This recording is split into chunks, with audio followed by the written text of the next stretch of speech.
Have a listen to this. Have a listen to this. Interest rates are higher. I know people don't like that, but you should be welcoming a stronger economy. And maybe a deal has a point about the machinery of capitalism being oiled with the blood of the The worker. United States is a country that has always paid all of its bills. Lannister always pays his debts. Don't let the bastards get you. Hello and welcome to Comedian versus Economist for the final time for 2023. And my apologies if we didn't announce that sooner, but this is the last one. Sorry if that's disappointing. We demystify the world of money and help you get a handle on the bigger picture. My name's Adam, and we're joined, as always, for the final time this year by my little older brother and real-life economist, Thomas. Hi, Thomas. Yeah, g'day, Adam. How you doing? And that's fine. I'm happy if this is the last show. That's all good with me. Some people will be disappointed, Thomas, to find out this is the last one. And we should have announced that sooner. And if we had any ounce of forethought on this show, we would have remembered last week that this week was the final one. But so sorry for the just to whack it on you like that. That's high finance. Oh yeah, Fast-paced, crazy world we live in. Massive show coming up as always, Thomas. The world is in such a state now that even the business of driving around truckloads of money isn't sustainable. Rental scams are on the rise as some short-term rentals turn out to be nothing but thin air B&Bs. And boy, am I glad the Boxing Day sales are just around the corner as reports come out that the Black Friday sales are bogus. But first, Thomas, inflation is finally behind us and we can all celebrate Christmas. What a wonderful way to finish the year. It is. Yeah, we got some good inflation data this month. For the monthly data for October came in a bit softer than we were expecting. Came in at 4.9%, down from 5.6%. We did it. Yeah, it's a win. Michelle Bullock's really taken charge. I reckon. This is to the RBA. Yeah. I wonder if that's being said around the RBA in the inner circles, the water cooler conversations. How good's Michelle going? Yeah. She smashed it. Do you reckon we held on to Phil too long? All that sort of gear. Yeah. So what's the story? Well, good news, really. I mean, it's just sort of softening. It's all, and it seems consistent. Like all of your partial indicators of inflation are softening as well. So you got like the NAB surveys of final prices, the Melbourne Institute inflation gauge. They're all coming off fairly quickly. Just looking, yeah. So that's a good news story. But probably the real story is that there's sort of goods disinflation happening. Justin Fabo at Macquarie Bank had an interesting chart looking at Chinese export prices and Australian goods. I'm sure that got the punters in to look at that chart. What a ripper. Yeah, he even did it in green and red for Christmas colours. Yeah. But what he's saying is that Chinese export prices tend to line up with goods inflation in Australia, which kind of makes sense because it's sort of like global goods prices. And they're coming off pretty quickly. They're deflating quite quickly. Actually, it's sort of like -3% for Chinese export prices. So yeah, that should continue leading to goods disinflation in Australia. So really the question is, it's still homegrown, which is what Michelle Bullock was saying a little while ago, saying it's inflation's only in services. So all the supply bottlenecks have sort of worked through the system. Goods prices are coming off. And yeah, we just got to wait for services to follow. So yeah, hairdressers and dentists and all the things that she highlighted a couple of weeks ago. Right. So we've seen disinflation. Will we see any uninflation in the new year? No. That's because that uninflation isn't a thing. not a term. We got disinflation, which is when inflation is lower but still positive, and then you have deflation, which is when it's negative. Uninflation. Right. Is not a thing. So if you've learned anything this year on CBE. Well, what is in store for the new year then? Well, I mean, it's interesting, like Stephen Wu at CBA was saying, like, just if you back out the numbers and like even like with some pretty ordinary, like just average estimates for November and December, we should get monthly inflation down to a 3-point-something by the end of the year. Okay. Oh, by the end of this year or next year? By the end of this year. So that's coming on pretty quickly. Oh. Yeah, and that so that puts us within spitting distance of the RBA's inflation target of 2 to 3%. And maybe Michelle Bullock might just go, you know what, we're so close. Why don't we just raise our target? Just smash it. Yeah. We'll just go 2.5 to 3.5. Yeah, bold. Feels good. Be a legacy. Yeah. What'd you do when you were a governor? Well, I raised the target. Ooh, impressive. Right, so that's good news for the new year. Yeah, I think so. I mean, it's still like we're seesawing a bit. So you remember, like, the RBA hiked at the last meeting on the back of a surprisingly strong September quarter result. So now we've got a couple of months of softish data. It's not the RBA wouldn't be hanging their hat on that. It's probably enough to mean that there's no rate hikes in December, but you'd probably want a few more months before you're like, yep, this is definitely the direction. So we're still in kind of a phase where sentiment's seesawing a bit, like we're a bit panicked about it, then now we're relaxed about it. But so we need a few more months, and then that'll settle down. I got nothing else. I got no more questions on inflation. Now that we've covered off uninflation, I think that's probably wrapped a nice Christmas bow around that one.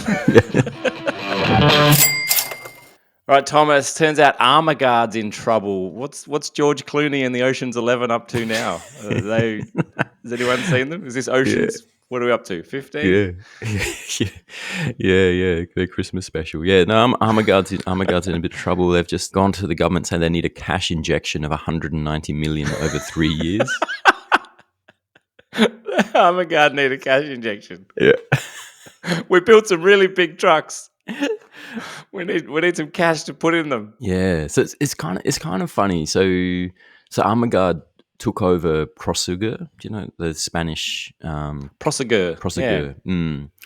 Yeah, the Spanish. You know me, Thomas. I'm fluent French accent.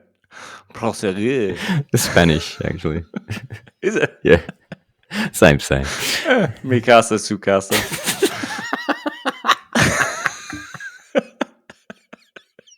Wow, I wonder. Can we insult anyone else this year? What about the Finns? They're finished. Oh, amazing! See? God, ending the year hot. It's a shame we're going on a break. I know, right? I'm going out with a bang. Right. Yeah. So they took over Prosegur in June. It's like 5 months ago. And the ACCC said, yeah, we'll give that one the tick, even though it gave Armaguard a 90% market share of the cash delivery business of market. A monopoly on the money. Yeah, monopoly. Yeah, but if I've learned anything playing Monopoly, it's that having all the cash was a good thing. Yeah, but they still couldn't make it work. So right. Yeah, even with that 90% share, they're saying they're going bust, going bankrupt.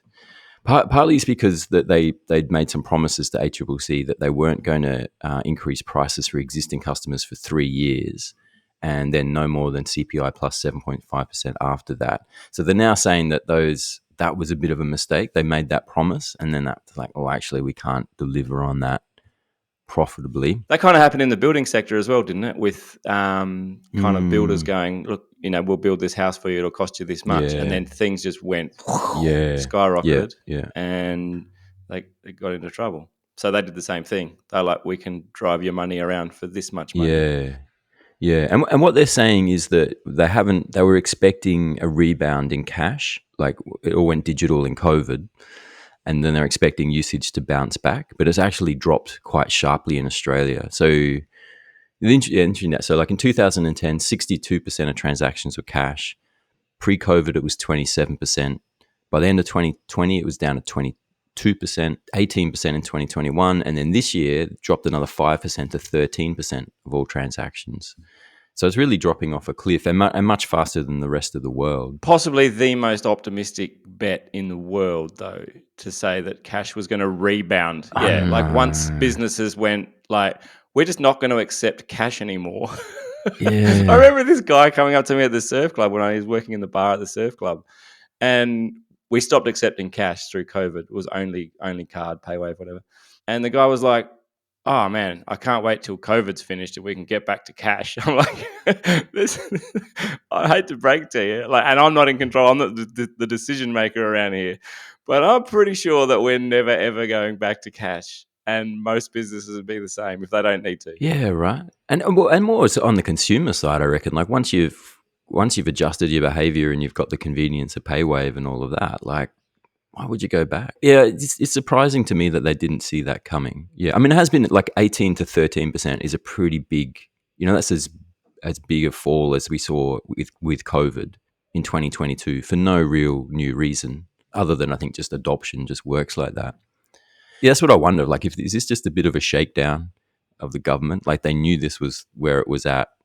They bought out their rival, so there's only one. And then you go to the government. Oh, actually, need 190 million, or you guys are going to look stupid. Yeah. So where does the government sit in this then? Are they like over a barrel? Because people need cash still. Like, I think one of Armaguard's core sort of functions is it drives cash out to remote centres, and it drives cash everywhere it needs to go. And as much as we're move towards cashless, there's still a need for cash to exist. Well, the story I love is that to get money to Broome, they put a truck on a plane and fly the plane to Broome, and do that every week. I don't know why they don't have a truck in Broome. Is it an armoured plane? I don't know.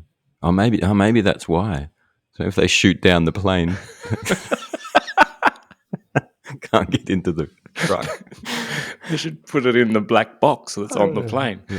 Yeah, right. Yeah, so I mean the government's got to maintain it. Like it's sort of on them. And then the banks. It's interesting because the banks have now gone to the ACCC and said we need to get together and talk about this. So like the ACCC says, you guys aren't allowed to get together and talk business officially because that's collusion and we don't like that. But to the banks have gone, we need to get together and talk about this because our cash provider is going bankrupt and we might not be able to stock the ATMs in time for Christmas. They're in sort of panic meetings to sort of sort that out. Right. So why doesn't did the government used to provide this cash ferrying service? Yeah. It was the RBA's responsibility 20 years ago or something. Yeah. And then we privatised it. Yeah, privatised it. Yeah. And now the private company's going to the government saying we need some money. Yeah. Great work, everyone involved. Yeah. I think what a terrific outcome. Speaking of terrific outcomes, Thomas, you've had a bit of success with your poetry. The first email went out this week with the first edition of your poetry for the year. Poetry journey, yeah, thanks. But don't worry, if you haven't got on board yet, there is still time to get on for Christmas. Head to www.libraryof.love and check that out. In fact, why not check that out while we take a short break, and we'll be back with more Comedian versus Economist right after this. Welcome back. You're on Comedian versus Economist. It is our final show for the year, so we do want to say thank you very much for tuning in and sending all your messages and emails. We do love hearing from you. In fact, Scott sent us an email, said, love the pod. Question I'm hoping you guys can address, RE, inflation. Why is no one talking about the effects of both energy prices and fuel prices on inflation? Thomas, why is this story being buried? Why are we not talking about it? Yeah, I've wanted to talk about it. You don't hear it a lot. Well, I don't know. I've wanted to talk about it. You haven't wanted to talk about it. No, Yeah. it's not sexy enough, I think, is the general thing. And it's captured anyway, isn't it? It's a little bit complex. Like we talked about this maybe a year ago, like the way the energy market works and the way that wholesale prices translate into retail prices and the government controls that. Yeah, so it's not super clear. It also doesn't, because it's the CPI, like inflation is the CPI, which is the consumer price index. So it's looking at retail prices. And what he's sort of talking about here is the way wholesale energy prices feed through into businesses, which then pushes their costs up, which then pushes their prices up. So that's not directly captured by the CPI, only like when energy prices go up and then the price of aluminium goes up, then that pushes the price of ladders up. You only see it at the ladder level once it gets into something that's actually in the basket of goods. Okay, right. Not in the production prices. Right. Yeah. So that's sort of, why it's sort of not so directly there. And the retail prices move with a lag because they're controlled by the government. So once wholesale prices adjust, then it takes quite a while, and it's sort of like the government smooths out that adjustment. So interestingly, though, wholesale prices have come off quite a way in recent months. That's what Scott suggested. He said if we curb the price increase of these two things, being Yeah. energy and fuel, that'll bring down inflation. Yeah, no, that definitely will. Yeah, but it'll take a while before it shows up in retail prices because the government's got to make that adjustment. So energy prices should be, I don't know if they'll come down, but they won't go up as much next year in 2024. Right. Oh, very good. So yeah, good news story for inflation. Good news. Well, there you go, Scott. Good news. Thank you for your email. You can send us an email if you like, cve@equitymates.com, or via Facebook and Instagram @CVE Podcast. All right, Thomas, Melbourne police are warning about a scam targeting vulnerable renters. What's this one? Yeah, there's a bit of a scam reported in Melbourne where a couple signed a lease on a rental property. Said that from someone who seemed like a, quote, normal guy. Turns out, though... I think when I'm looking for my next rental, I'm looking more so for the real estate license more than the traits of a normal guy. But sure, anyway. Yeah. So I think it was on Facebook. It wasn't sort of like in the normal channels. The story was the normal guy was going to go work in the mines and needed to pass a lease on to someone. So yeah, a couple signed the lease, handed over $3,000, and then had a bit of a, quote, oh shit moment, and realized it wasn't. It was actually an Airbnb that the guy had no ownership over. Was just staying in the Airbnb and showing people around. The owners of the Airbnb, though, they were stoked because every time they checked in on him, it was so tidy. It was like they're like, this guy's the best. I'm definitely going to give him a 5-star review. Every time he's been in our place, it's been spotless. Well, yeah.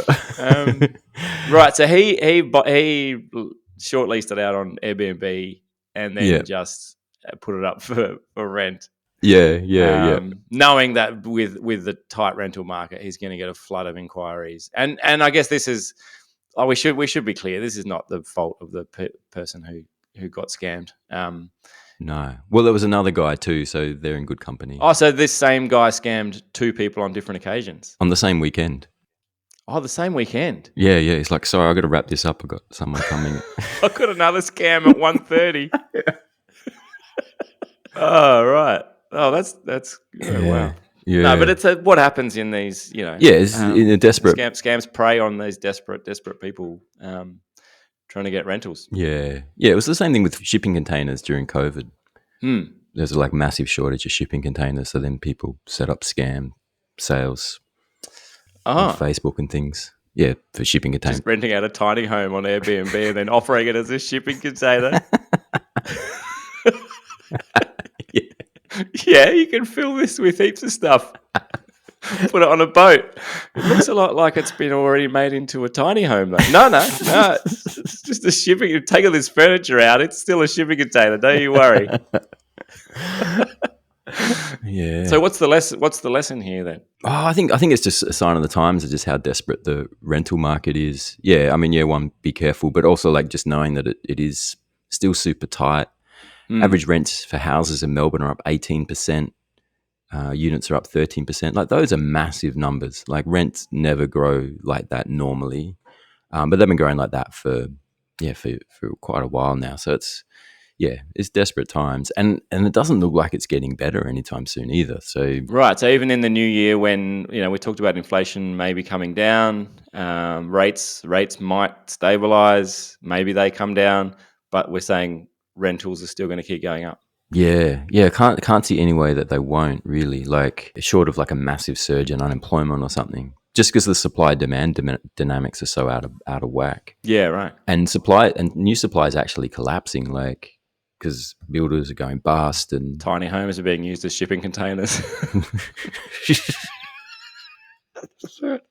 There's people in them. Gotta get out. Yeah. So the 2023 is actually looking like a pretty soft year for new construction levels, which is exactly what you don't want. 2024, you mean? No, this year. Like once we finish off the calendar year, look at the numbers, and then 2024 is not looking much better.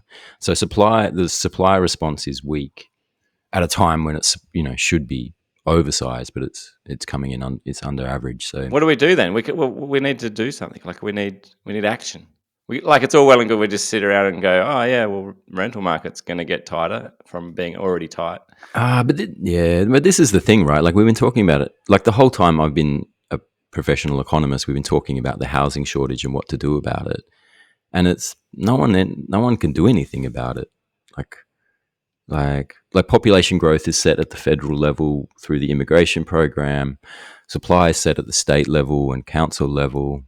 They're out of whack. You can't really do anything. And so you have these things, everyone complains about it, and then the government throws a bit of money on it with first homeowner grants and stuff like that. But it's just a perennial problem. It's busted. The system's busted. Right. We need a new system.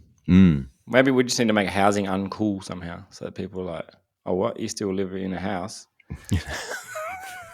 Like, how passe? Like if we en masse move to the forest, and just Back in the take up trees. residence, Call it paleo housing. yeah, exactly. Now we're talking. See, this is the kind of out of the box thinking that's what's gonna take to get us out of this crisis. All right, Thomas. Turns out 98% of Black Friday sales are actually bullshit. Yes. What's going on? Tell me it ain't so. No, I bought new headphones. All right. Yeah. No, you probably got ripped off. Well, sort of. You probably paid fair price. I think is sort of the. That's a win. Things. Yeah. But yeah, like it's interesting. So Black Friday's built up. It's the busiest shopping day of the year in the US. It's quickly going that way here. Solomon Lew from Premier Investments, they have like Just Jeans and Peter Alexander Smiggle. He reckons he had the biggest Black Friday trading on record just gone. So yeah, it's taking off in Australia too. But really, it does seem like a bit of a hype about nothing. I mean, if there's one thing that people need in a cost of living crisis, it's things from Smiggle. I don't know. I don't even know what Smiggle does. Smiggle take things that you can buy at Kmart or anywhere else for $3, and they sell them for $25. Oh, They sell kids water bottles, kids backpacks, kids whatever.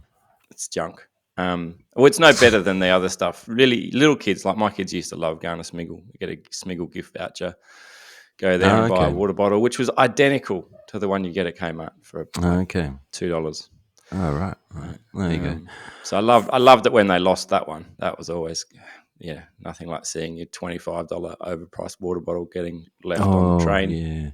Yeah. They want Frank Green water bottles now, which are like $80 a water bottle. Oh, wow. I'm like, oh God, this is fashion in the water bottle industry. It's like I haven't spent any time thinking about it, because when I heard it was $80 for a water bottle, I immediately tuned out and was like, you're not getting them. It's not a water desalination plant, is it? For $80.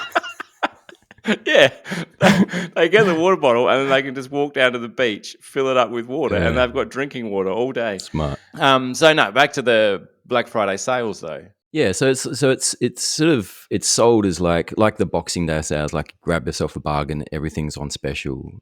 But so it just doesn't seem to be true. So which.co.uk, which is like the choice of England, like right. Looks at these. As in the equivalent of choice in Australia in England. It's not the choice of England. Which.co.uk, the choice of England.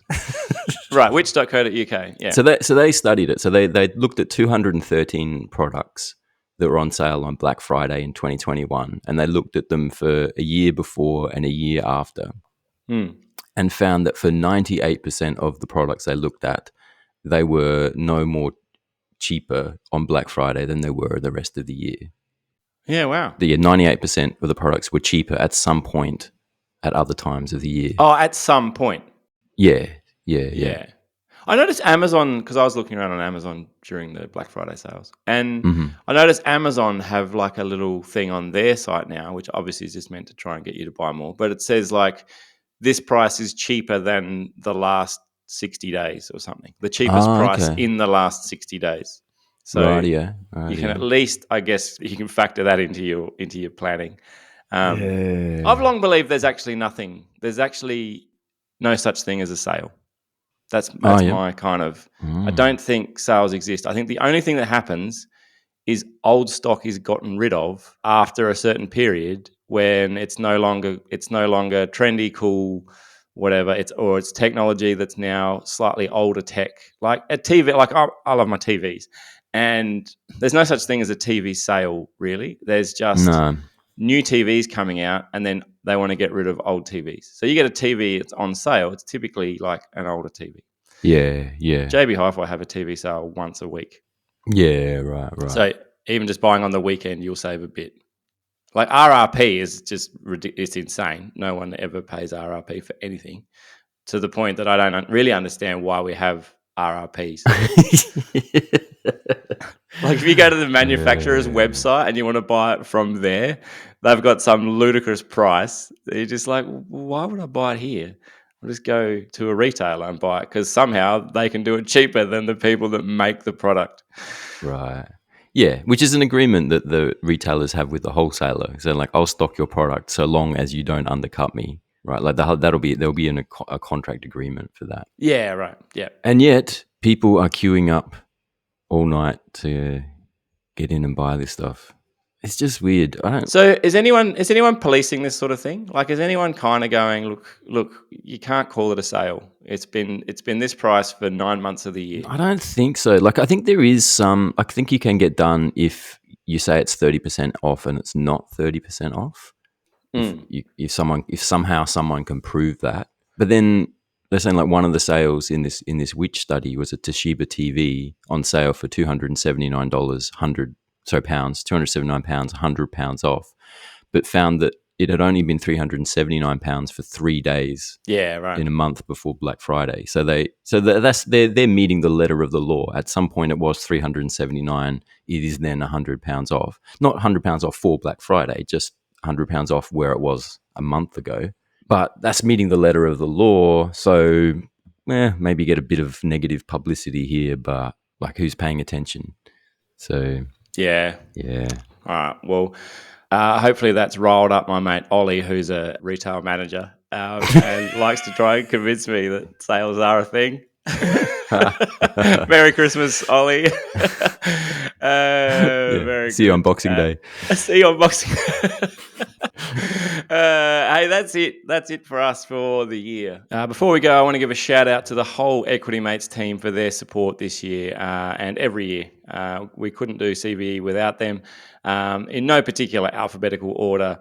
Thanks to Alec, Alf, Bryce, Emily, Sasha, Simon, and Sophie. And hey, if you are looking for a perfect gift for Christmas, then don't forget the 2 books available from Equity Mates. Get Started Investing and Don't Stress, Just Invest. The perfect gifts for those in your life who want to get on top of their money in 2024. And before we go, we of course could not be here without you, the listener, your support. A huge, huge, huge thank you to all of our CVE listeners out there, constantly flattering and surprising that you keep tuning into our little show. Love getting your questions, comments. Sorry if we didn't get to yours. But yeah, keep them coming in. Keep listening. We really do appreciate it. And wherever you are in the world, whether you celebrate Christmas or not, it's been another hectic year. So we hope you get some time to wind down over the festive season. Spend some time with people that make you happy. And just chill out for a while. That's certainly what we're going to do. So that's it for us for 2023. We look forward to speaking to you again in 2024. From my little older brother Thomas and me, Adam, it is bye for now. Comedian V Economist is a product of Equity Mates Media. All information in this podcast is for education and entertainment purposes only. It is not intended as a substitute for professional finance, legal, or tax advice. The hosts of Comedian V Economist are not financial professionals and are not aware of your personal financial circumstances. Before making any financial decisions, you should read the product disclosure statement and, if necessary, consult a licensed financial professional. Do not take financial advice from a podcast. For more information, head to the disclaimer page on the Equity Mates website where you can find ASIC resources and find a registered financial professional near you. In the spirit of reconciliation, Equity Mates Media and the hosts of Comedian V Economist acknowledge the traditional custodians of country throughout Australia and their connections to land, sea and community. We pay our respects to their elders past and present and extend that respect to all Aboriginal and Torres Strait Islander people today.